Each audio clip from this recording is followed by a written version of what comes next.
Hello, and welcome everybody to another episode of Strickland. I'm your host, Shwin and Prez, episode 402, which, ironically, not ironic actually, just weirdly, I'm actually recording before episode 401, which I'll be recording tomorrow morning with Stacey, in case anybody cares about that. But as always, though it has been a rarity of late, I am joined by my co-host, Prez, that is @_Presidente on Twitter, X, whatever you call it, Elon's Nazi spewing website. Prez, how are you doing on this Thursday evening? I'm back just in time for no Knicks. And instead, I'm stuck watching these teams that all disgust me. So, this is where we're at. Well, you don't need to watch them. Dune 2 is on HBO Max. I saved your life. There you go. All right. Well, before we get started, I'm not going to lie. Make a few that's a great call. Yeah, it is a good call. Been saving that for one of these nights, so might be tonight. Tonight might be the night after we get done here. But before we get started, I do have to make a few announcements. The first being that Strickland has an Instagram. Check that out. That is at the Strickland on Instagram. We are posting all kinds of new content on there. Strickland also has a YouTube channel where you may be watching this podcast. If you are even not done so already, please hit like, subscribe to the channel, leave us a comment. That'd be a huge help to us. The Strickland also has merchandise which you can find on our website at www. I definitely added way too many W's there. www.thestrict.land. There's a link that'll take you to the merchandise store. There's all kinds of cool stuff on there. T-shirts, sweatshirts, hats, coffee mugs, water bottles, you name it, we've got it. Strickland also has a Patreon which you can subscribe to. There are different tiers. There's a $6 tier. They get you access to Strickland's podcast that I host every Friday. Prez, you also get access to Takes from Rabbits Bozos, our newest podcast. That is hosted by Andrew Steele, a.k.a. Doug, along with Zach Blatter. And you get access to the Strickland Discord, where the conversation never stops there. For the tiers, there's a $9 tier that gets you access to Strickland Roll, my solo pod, Ray Rant and Rave of the Knicks even more. You also get access to wonderful premium articles by Matthew Murdo, one of the best in the business. And now you get access to Strictly NFL, our podcast that you guys said is about the NFL that is hosted by Constantine Metricos. There are further tiers. There's a $15 tier, $30 tier, $50 tier, and a $100 tier. There's a variety of additional benefits, like listening on pod recordings, merchandise discounts, even potentially co-hosting a podcast alongside yours truly one day, whether you choose to subscribe or not. None of this would be possible without you. And none of this would be possible without our sponsor, BetOnline. BetOnline is your number one source for all your summer sports this season, from MLB, golf, NBA, and NHL playoff stats. All the latest stats, news, and scores available to follow your favorite teams. Get the latest odds and lines, including the latest team matchups, player props, and odds on just about every sport out there. Head to the website today or use your mobile device to get in on the action. BetOnline, where the game starts. Well, there are no longer any games for the New York Knicks. Not this season, anyway. They will be back in September with preseason basketball and in October with actual basketball. But from now until then, there is no Knicks basketball and I guess on-court basketball to be discussed. Prez, you have not been here since the Knicks were both up in their playoff matchup, nor after they've lost their playoff matchup. I don't know. What do you, let the people know. What were your thoughts on the Knicks going out in 7 games to the Indiana Pacers? I mean, my thoughts are probably not too different from anyone else who's come on this pod or from the Strickland for the most part. Like, the injuries kind of did what it did, and we still won, but it would have taken a lot. I've talked on prior podcasts about how in a lot of ways, I view playoff series as conversations between coaches where they ask if another team can stop something and the players have to execute the coach's answer, and it keeps going back and forth until a coach and a team finds something that they can just spam or do without the other team adjusting. And the Pacers found that, they both small things like pump fakes. What a crazy strategy. That the Knicks never stopped jumping for the pump fakes. And then obviously the up and down running for a depleted Knicks team, increasingly depleted as the playoffs went on. The Knicks in their final iteration, even before the Brunson, fractured hand. Didn't really have an answer for a lot of what they were finally doing. And, even with the Knicks not having those answers, if the Knicks were able to rebound and the Pacers were able to shoot regular, they would have had a chance in Game 7 at home, but neither of those things happened. The Knicks didn't really rebound, and the Pacers didn't shoot regular. They had the best jump shooting game in the history of the NBA playoffs. 20 of 25 from mid-range, 50% from three. Incredible shooting. So it is what it is. I think the Brunson injury kind of weirdly put a lot of Knicks fans in a zen place, because even if we did pull that out without Brunson, he wasn't going to do shit, right, against Boston, and that's obvious. So, it was an awesome season. Definitely the most fun season. God, in terms of just pure fun for me, probably since the Knicks tape season back in 2013. I know you have fond memories of rooting for Carmelo Anthony, as do I. So it was for people not watching on YouTube, there was just a GIF-worthy surprise and shake of the head from my esteemed co-host here. But I don't know, man. I'm just looking forward to what's coming next. The Knicks are in an awesome place, like everybody and their mama, except for Howard Beck. Well, even Howard Beck wrote about how the Knicks are in a good place. Yeah, he just had to get his like. He had to get a bunch of pot shots in along the way. Dolan exists. Like, all right, yeah, dude, we know. Dolan's lurking, like his two fucking teams didn't exceed expectations this year. So it's cool, man. And I'm just looking forward to it, right? Like, one thing at a time. First things first, the draft, and then I'm sure with the draft will come maybe including the Knicks, maybe not including the Knicks, a bunch of trades and shit. So just keep building on it. Keep building on it. It sucks. The Pacers are so fucking annoying. I'm happy they lost game 1 versus Boston in dramatic fashion when both two teams were trying to see who could outpants shit each other through the fourth quarter. But as good as Boston is, I didn't expect them to just have 4 straight blowouts, because they're not. This is what they do, right? Boston kind of plays around a little bit too much, so we'll see. But I don't know. I guess it'll be interesting. Just putting my Knicks hat off for a while, it'll be interesting. I'm curious what you think. It'll be interesting to see what the Pacers do going forward. Assuming they don't fucking somehow beat Boston, but they found a couple things in the second half of the season and the playoffs. Took Pascal a while to get acclimated. Their defense went from tire fire to just passable. On the other hand, what they did on defense versus the Knicks worked primarily because we had only one creator, which is why I was so kind of interested in seeing how all that shit works versus Boston. I don't know. The Pacers are in a decent place. Are they in the cream of the crop of the East next year? If they stay put, probably not, but they can do, they have young guys to trade if they want. So it'll be interesting to see what those annoying fucks do moving forward. But I'm much more confident in our Knicks. And yeah, man, it was good. It was a good season. Yeah, I actually had a tweet that I never sent. It was before Game 6, because I was just like, you know what, I'm not going to tweet this out because it's not fun. And my tweet was that I thought that if the Knicks lost Game 6, they were in trouble, because the turnaround time from Game 6 to 7 was very much not in their favor, given how shorthanded they were.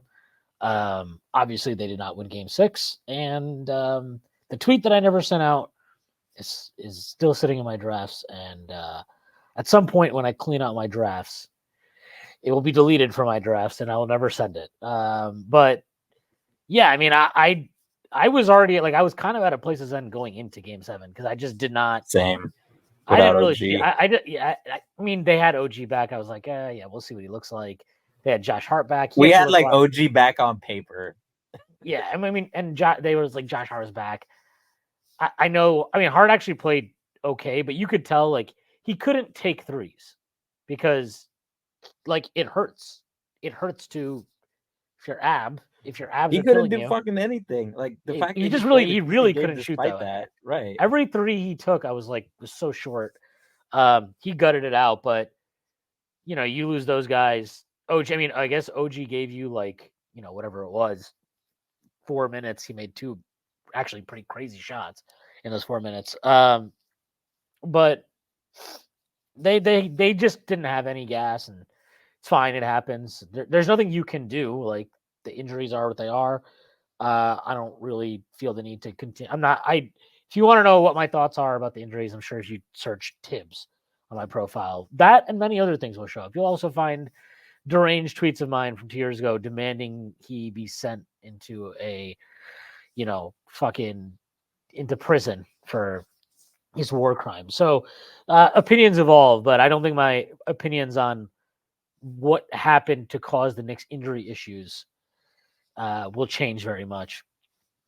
But yeah, I just thought, yeah, they ran out of gas, and it is what it is. I mean, I think the one thing I will say, the two things that really, and they were both about the same game, to be honest, that I think cost them the series ultimately is I thought it was a mistake to ever start Siakam, or not Siakam. Sorry, Jesus, I'm watching this fucking game. Said Siakam, but I thought it was a mistake to start Precious at all in the series.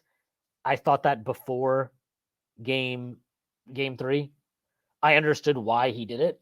I just thought it was a mistake because we knew that starting lineup with Deuce, though undersized, had been really, really good throughout the season, and I thought you needed to live with that.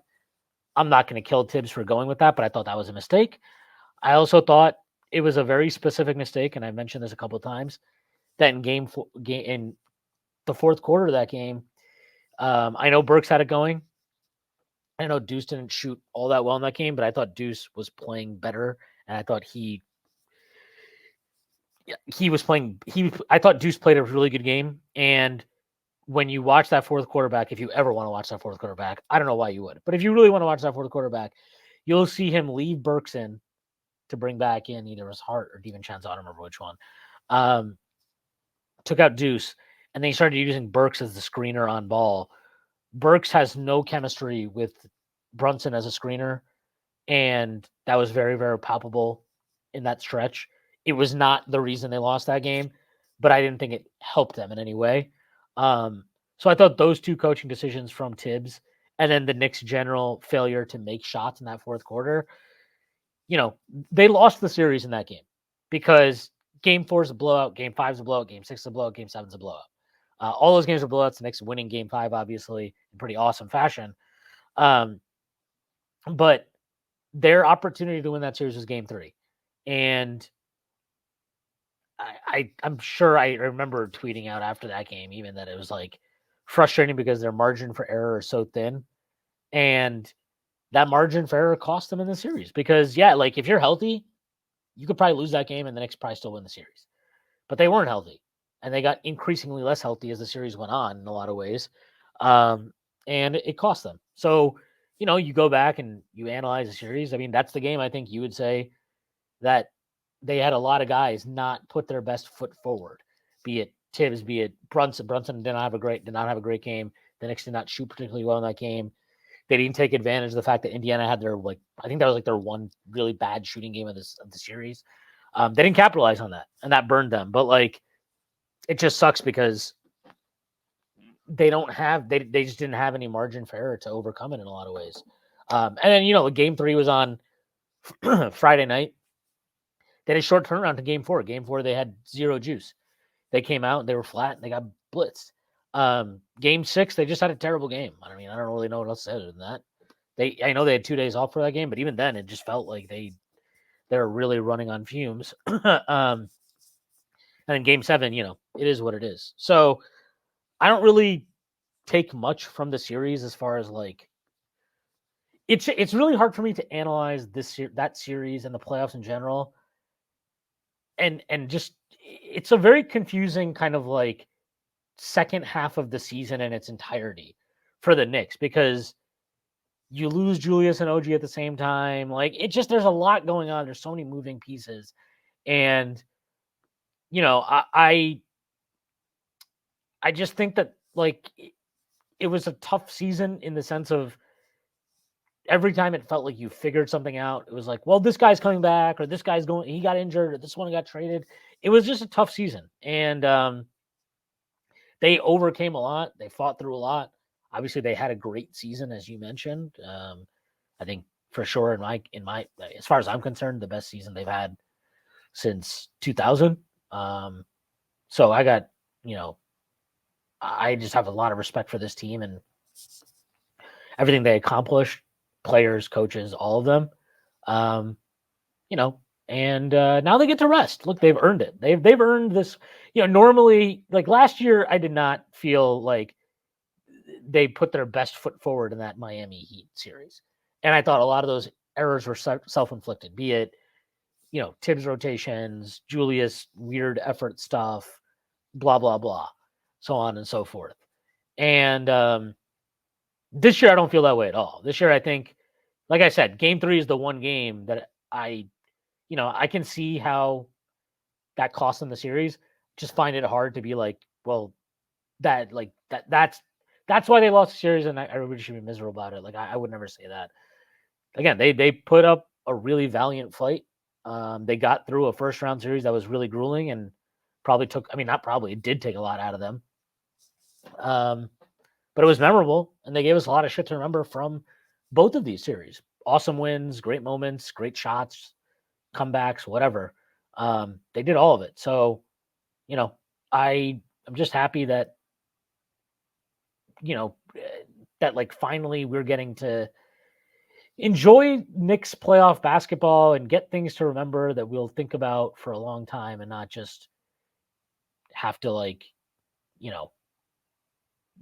pretend that like, well, what's Kevin Knox's upside going into his second year and like discuss that shit. It's good to talk about and think about actual things. And to talk about actual things. That was part of what we were going to do today is talk about actual fucking basketball, which is surprising because oftentimes we choose not to do that. I don't know. Do you have any thoughts about the series that are ongoing currently? We have the Pacers and Celtics. Celtics are won game 1, where game 2 is going on right now. And then last night we had Dallas and Minnesota. Dallas winning game 1 on the road. Do you have anything that you've taken from, maybe not necessarily like those series and those matchups, but any of those teams in particular and how they've been constructed and kind of what you've gleaned from watching them, and maybe how that that can inform what the Knicks do moving forward? Yeah, well, I guess the first thing I'll say is just there's been some awesome fucking basketball. It's been some good games, and it's good to have these close games when my team isn't in it. We had enough of that shit in our own run, so now get to enjoy someone else's fucking heart attack, cardiac arrest games. Yes. The second thing I'll say is like, this is the point of the season where, in my opinion, every year you get a discussion of like, look what the Final Four teams are doing from a roster construction or a play style perspective that my team or my front office should consider, right? And we should ask that question. But I always think inevitably people hyper fixate on shit too much depending on who's in there. Like, remember after Miami, it's like, do we even need a big center? Like, oh, like we need a switchable five. Like, oh my god. Now it's like, thankfully the teams are pretty diverse that are in there. But we're getting it. I've seen conversations about taking various things from different teams, right? It's like, oh my god, do we need more threes in general? Look at Boston and Indiana's historic offenses, which is a valid question. And then you look at the other side, and it's like, well, like you got the Wolves, who just beat Jokic, and eventually you'll have to deal with Wemby, right? Like, our big front court's coming back. Like, what does that I'm look not like? thinking about Wemby right now. We got 2 years to worry about that fucking overgrown alien. Yeah, thankfully it'll take the Spurs some time to figure out how to actually help him, and they'll wait right until he's pissed before they actually do it. So, yeah, you're right. We don't have to worry about that right now. So I don't know. I mean, in terms of like commonalities between these teams, I think you're seeing some of the things that the Knicks actually did showcase already at different points in the playoffs, which is like, you have your main guns, but you need role players who can expand their usage and who are basically overqualified from a scoring perspective at their jobs, right? Whether that's someone like Derek White randomly scoring a lot, or PJ Washington randomly scoring a lot, or Naz Reid, or whoever scoring, Jaden McDaniels scoring a lot, like guys who you wouldn't be like, oh, offensive superstar, but who could randomly give you like 25 or something like that. And we've seen that in this playoff run. I think one of the benefits for the Knicks, one of the silver linings, is because of the injuries, guys have had to really flex what they can do, right? And the main two guys I'm thinking of here are Dante and OG before he got hurt. Like, we saw So OG not Precious. Not Precious until my son hits corner threes and floaters, in which case, once he does that, go crazy, my man. He took a can take 18 floater. shots. He took a floater in Game 5 that I was just like, dude, never, don't do that again. It wasn't uglier than like the pre-playoff Deuce McBride floaters. Those were the ugliest floaters I've ever seen in my entire. It was like finger rolls that just died. Like They're floaters that he did not want to take them. Is probably the best way to put it. No, it's literally like imagine somebody who's played basketball but has never seen a floater. And you just tried to get them to you tried to describe it, and you're like, you sort of just stop your hand, and then instead of shooting, you kind of just push the ball. And he was like, all right, let me try that. That's what it looked like. It looked like he had never seen this before. Might as well have been trying to hook shot. But then randomly in the playoffs, he was like, hey, what if I drove and hit floaters actually, and also lefty layups actually, and high speed layups actually? So, I'm remiss if I didn't mention Deuce, right? He's the third guy who increased his initiation. And, not saying all these guys will be here next year or the year after that or whatever, but like, you just need that. And I'll say, like, just from a team building perspective, it was kind of reassuring, right? Like, Dante, we had seen a little bit before, right? Because when Jalen went out for a minute in the season, Dante was like, fuck it, option number one. I'm putting up like 18 threes a game. And he showed that in the playoffs, right? Like 9 threes going out shooting. Like, I said this a lot in the Discord, but he's special on offense. And I still don't think people appreciate that. Like, we can talk about like his defense and when it's good and when it's bad, because there are definitely times when it's good and there are definitely times where it's really bad, like versus the Pacers. And we should talk about that. But like, I wish he would be a little bit more. I wish he'd be a little more. He's really good at getting over screens, but there are times where I'm like, you could probably sell an offensive foul here, or you could just fucking chip that guy and get through it because they're not calling anything. No, you're right. They were like very small. They're like that was like what was annoying me about his defense mostly in this playoffs. Because like after a while, I was just like, you know what, TJ McConnell is apparently just amazing now, so I'm fine with like Deuce getting torched by like White Iverson out here, bro. That shit was crazy. Yeah, I was like, all right, that's fine if he gets torched by him actually, because apparently he's a superstar. You got to add TJ McConnell to the Alex Caruso Memorial How's he not played for Tibbs list. Oh, he's already been there. But yeah, like I thought his defense was very weird to me. Like it was almost like he was so focused on not getting caught on screens that he was making it easier for ball handlers to get a lead on him. And I don't know. I thought it was weird. He had good stretches, especially in the Philly series. He had a good stretch. I thought his game 5 on Halliburton it was spectacular. He basically had him in hell. And all this stuff isn't necessarily down to him. Like there were so many miscommunications and breakdowns, Right. and they were just guys that like, again, it just they were exhausted. And I again, like, credit to fuck Indiana and everything, and I do think they got very lucky with the injury stuff that the Knicks had to deal with, but like they used that to their advantage. They wore them down over 7 games. They just kept playing fast, kept pressing Brunson 94 feet, kept using their depth, and that stuff took a toll on the Knicks. And like to your point about how series work, like there really was not an adjustment that Tibbs could make to combat their superior depth. Like there just isn't. There's not enough bodies at a certain point, and they made it count, and they wore the Knicks out.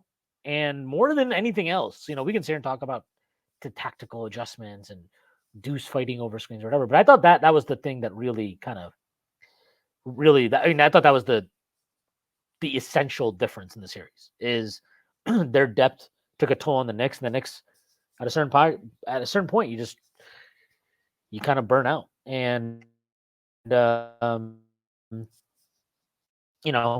would have been nice to see them get through it, but even if they had gotten through it, I always just thought, I was like, if they get through it, that's cool, but this is like they're gonna get smoked by Boston because they just don't have it. They don't have it. This is the end of the road. But yeah, no, I agree with what you said about Dante. Like, he's just a very weird defensive player.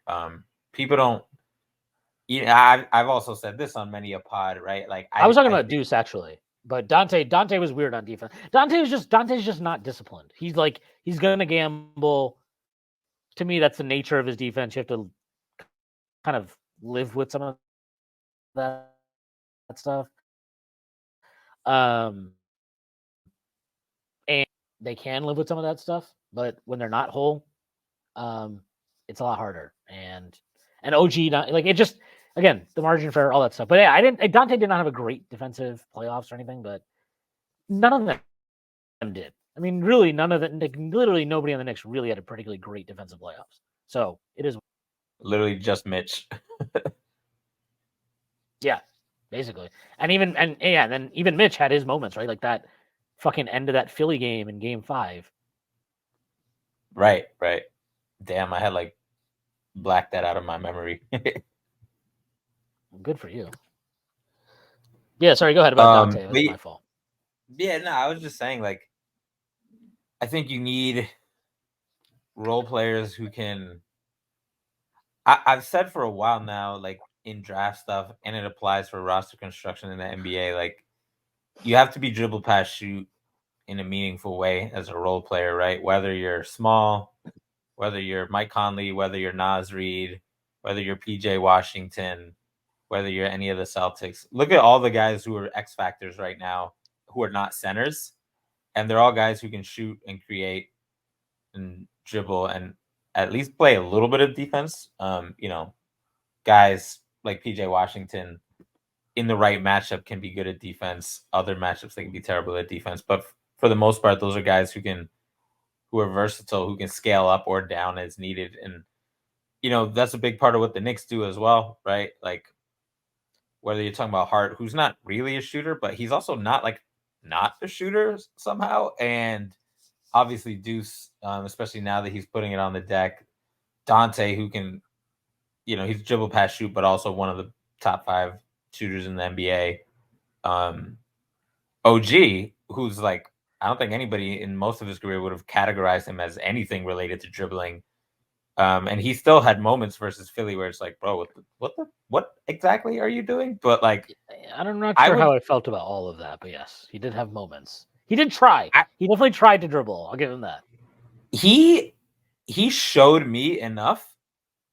There was a time before that series in the regular season where we were remember we were there was you had a mini tantrum. You were I wish he showed a little bit of upside if we're gonna pay him $40 million. But my guy was getting some buckets on mismatches, and that literally was all I asked for the offseason. I was look, whatever the fuck OG does in the offseason, if we pay him, I just want him to be able to move smaller people out of the way so he can shoot his ugly ass layups unimpeded, and so he can have one counter to that with his fadeaway that he apparently shoots like fucking Dirk Nowitzki now. And he was cashing that shit in the playoffs, and he cashed that shit for the Knicks in the regular season, and he cashed that shit for Toronto in the regular season. So like, I'm not saying he's like a $40 million offense player or anything like that, but he's shown me that there is a little expansion in his game, and it's not a full upgrade. It's not a full bag. It's like a DLC in a video game. It's just like a little add-on, that's nice, right? Because that wasn't fucking guaranteed. I think most Knicks fans would agree, like any offensive growth from him is kind of just like a nice surprise at this point, even though we're gonna pay him a shit ton. So that was kind of cool to see for me. And it just reinforces that like these guys in the front office know what they're doing in terms of the archetypes of guys they draft, they trade for, they sign, whatever. So I think that's really the common thread is you need stars, and then you need guys who can be a star for a half, right, on offense, even if it's just like hitting a bunch of fucking spot up threes or driving on mismatches a little bit, shit like that. Like we saw in game 1 of Celtics Pacers, Drew Holiday is really the fifth option on that team, but they were like, yeah, he's 30, 40 pounds stronger than most of the Indiana guards, so we're just gonna have him like deep seal and like call his own number. And that's always a little bit of a dangerous thing with Drew in the playoffs, but Indiana's defense fucking sucks, right? Like, and they have multiple ball handlers who can exploit that, which is something the injured Knicks didn't have.